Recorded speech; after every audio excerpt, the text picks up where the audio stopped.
L'économie s'effondre, le monde est en guerre, la terre brûle. Mais bien plus grave, on peut même plus traiter les gays de PD et les noirs de Mamadou.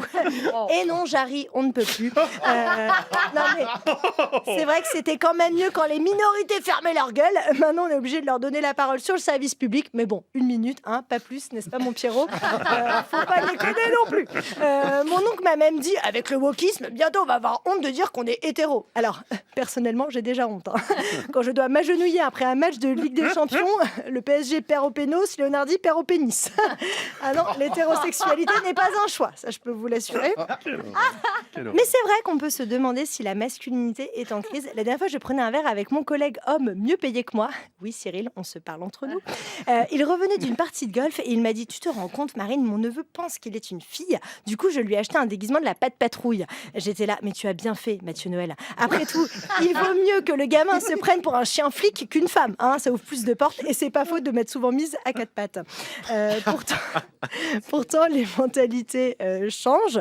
Rocco Siffredi a déclaré récemment aimer se déguiser en femme, ce qui lui fait maintenant un deuxième point commun avec Pierre Courade.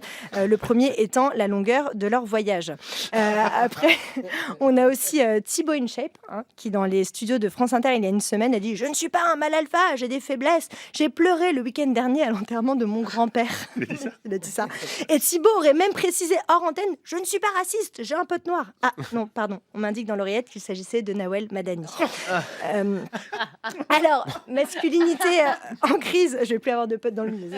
Alors, masculinité en crise, on met souvent cela sur le compte des féministes. On entend beaucoup en ce moment, ouais, les nouvelles féministes sont folles, je suis féministe, mais je n'aime pas les nouvelles féministes. Et pourtant, Brigitte, faire passer les femmes pour des folles, ça ne date pas d'hier. La preuve en image avec cette caricature datant de 1910 en Angleterre, je ne sais pas si on la voit bien. Alors, pour nos auditeurs, on y voit une ravissante... On la voit d'autant mieux qu'on est en radio, mais effectivement, vous pouvez nous suivre sur franceinter.fr. Alors qu'Instagram, tu sais. Évidemment, toujours ça. Alors, on y voit une ravissante jeune femme de 15 ans qui me ressemble fort d'ailleurs.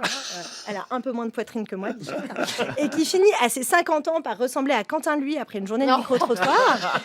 Et c'est écrit juste en dessous, si la femme ne se marie pas à 40 ans, à 50 ans, elle deviendra féministe et réclamera le droit de vote, c'est-à-dire elle deviendra une suffragette.